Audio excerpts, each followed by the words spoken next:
हरियाणा में स्वास्थ्य विभाग ने आदेश जारी कर सभी डॉक्टर और कर्मचारियों को ड्यूटी के दौरान ड्रेस कोड में होना अनिवार्य किया है। इन आदेशों के अनुसार महिला कर्मचारियों या महिला डॉक्टर फैशनेबल कपड़े नहीं डाल सकेंगे। साथ में मेकअप व लंबे नाखून पर भी पाबंदी रहेगी। ड्यूटी के दौरान भारी गहने पहनने पर भी पाबंदी लगाई गई है। वहीं पुरुष कर्मचारी कॉलर से लंबे बाल नहीं रख सकेंगे और सभी कर्मचारियों के डॉक्टरों की नेम प्लेट होना भी स्वास्थ्य विभाग की तरफ से अनिवार्य किया गया है। इन सब के पीछे सरकार का तर्क है कि इससे अनुशासन बना रहेगा और कर्मचारियों की उनके पद के हिसाब से पहचान हो सकेगी।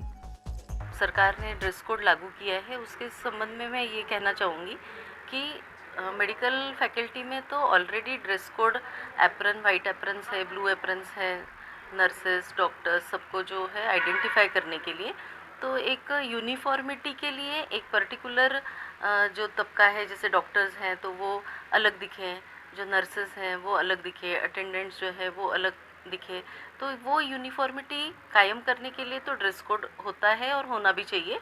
और जैसे स्टूडेंट्स भी हैं तो मेडिकल जो स्टूडेंट्स जब एडमिशन लेते हैं तो फर्स्ट ईयर में भी उनको एक ड्रेस कोड दिया जाता है। मोस्ट ऑफ द कॉलेजेस में और यूनिवर्सिटीज़ में जो है उनको एक फर्स्ट ईयर में एक कि भी डिसिप्लिन दिखे वो लोग और अनुशासन की दृष्टि से और उनके आइडेंटिफिकेशन की दृष्टि से जो है दिया जाता है, तो उसमें कोई बुराई नहीं है। और मेडिकल प्रोफेशन जो है वो एक समाज के लिए हम एक सेवा का कार्य करते हैं, तो हमारा जो अपीयरेंस है वो एक शालीनतापूर्ण होना चाहिए। तो मेरा बस यही कहना है कि हम किसी को ये तो नहीं रोक सकते कि क्या पहनना क्या नहीं पहनना, लेकिन हाँ, हमारा जो पहनावा है वो शालीनतापूर्ण और गरिमापूर्ण होना चाहिए। वहीं आयुष विश्वविद्यालय के एपीआरओ मनोज कुमार ने इसे सरकार का सराहनीय कदम बताया है। उन्होंने कहा कि अक्सर मरीजों को अस्पताल के स्टाफ की पहचान नहीं हो पाती कि वे किस पद पर तैनात हैं और ऐसे में कई बार देखा गया है कि अस्पताल स्टाफ व मरीजों के बीच बहस भी हो जाती है। सरकार के इस फैसले के बाद एक गरिमा बनी रहेगी और अस्पताल में आने वाले मरीजों को किसी प्रकार की परेशानी नहीं आएगी। देखिए, सरकार जो भी आदेश पारित करती है उसके पीछे किसी न किसी प्रकार का कुछ उद्देश्य ही रहता है, और ये जो डॉक्टरों के लिए या फिर वहाँ पर सहायक हैं उनके लिए ड्रेस कोड का जो आदेश पारित किया गया है वह सराहनीय कार्य है। इससे दो तरह के लाभ होने वाले हैं।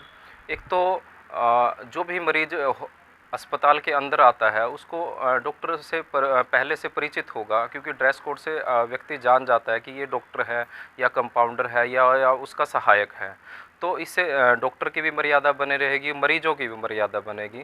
तो निश्चित रूप से ये जो सरकार का कदम है आने वाले समय में इसके बेहद ही बेहतर परिणाम निकल कर सामने आएंगे। तो अनुशासन भी बनेगा।